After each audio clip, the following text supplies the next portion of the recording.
University of Nebraska, Memorial Stadium, Lincoln, Nebraska, number 6 overall with a 2.38 out of 3 rating. Freaking Sea of Red. How cool is that nickname for a stadium? Man, what do you I think don't, about it? I don't think there's a more dedicated fan base in this conference. I really don't. We talked a couple of times about falling on hard times. I know Nebraska got to a bowl game last year, but still 6-6 last year still felt very stressful for a lot of the Cornhusker fans, and certainly not what they were expected last year. But they consistently 90,000 plus are showing up into this stadium.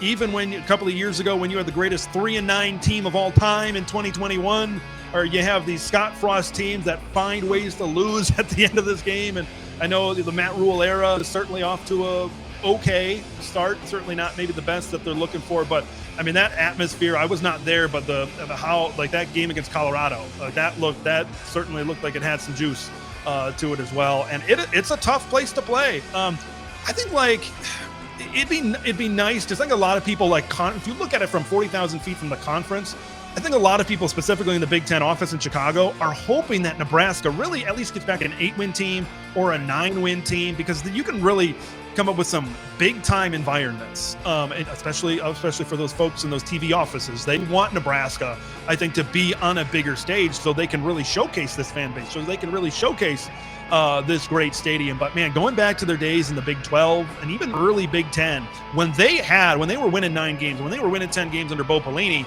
they had some rockin' atmospheres, and we'll see if they can certainly get back to it. But this is as dedicated as a fan base as you're going to get, and the fan base is as much as the stadium as the architecture, as anything that the building is as much of when it comes to these things.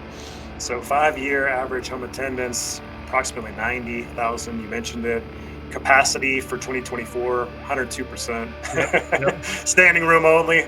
But what's knocking Nebraska down is that 5-year home win percentage. They're actually only winning 61% of their home games over the last 5 years. Throw out COVID in that time frame. Mm-hmm. So Nebraska shows out at number 6 largely because of that home game record over the last 5 years.